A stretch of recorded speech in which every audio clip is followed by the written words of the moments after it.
जय हिंद। आज हम लोग पढ़ेंगे सैग के बारे में कि सैग क्या चीज़ें होती है, जिसको हम लोग बोलते हैं झोल। ठीक है, तो हम लोग देखते हैं जो हमारा ये सैग है जिसको हम बोलते हैं झोल। अब मान लीजिए ये हमारा एक ये पुल हो गया और एक ये पुल हो गया। ठीक है, वीडियो को हम लोग लंबा नहीं करेंगे, एकदम शॉर्टकट में बताएंगे। ठीक है, तो मान लीजिए हमारा एक ये पुल हो गया और एक ये पुल हो गया। ठीक है, अब बोल रहा है कि इसके बीच के जो लंबाई होती है उसको हम लोग टेक्निकल वर्ड में क्या बोलते हैं। ठीक है, तो उसको हम लोग बोलते हैं टेक्निकल वर्ड में स्पान। ठीक है, स्पान बोलते हैं। और यानी कि जो यहाँ से लेकर यहाँ तक इसकी लंबाई यानी कि दूरी है उसको हम लोग स्पान बोलते हैं। ठीक है, तो ये समझ में आ गया।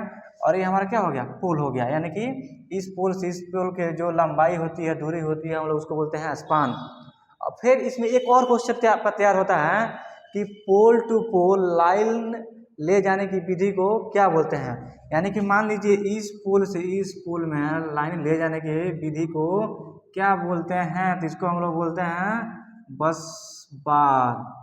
ठीक है, तो हमारा एक ये भी क्वेश्चन तैयार हो गया।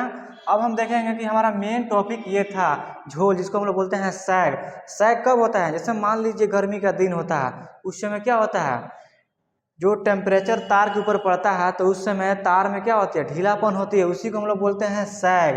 तो जब ढीलापन होती है तो उसमें क्या होता है, झोल हो जाता है। यानी कि वायर जो होती है वो जब इस डायरेक्शन में था सर्दियों के दिन में, अब वहीं अगर गर्मी आया तो उसमें क्या हो गया, झोल हो गया। यानी कि इस डायरेक्शन में हो गया, उसमें झोल पड़ गया, तो हम लोग उसी को बोलते हैं झोल।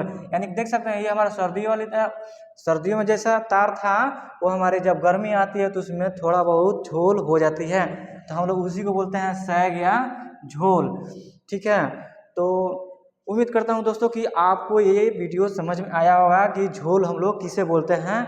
बहुत सारे लोगों को झोल पता नहीं था, तो बोल रहा था एक आदमी कमेंट करके कि भैया आप हमें थोड़ा झोल के बारे में बताइए, सैग के बारे में बताइए कि सैग क्यों होता है। तो सैग मेरे भाई टेम्परेचर के कारण ही होता है। गर्मी में टेम्परेचर पड़ने के कारण तार में क्या होता है, ढीलापन हो जाती है, इसलिए तार क्या होता है, थोड़ा सा लूजपन हो जाता है, उसी को हम लोग बोलते हैं झोल, सैग। ठीक है, धन्यवाद।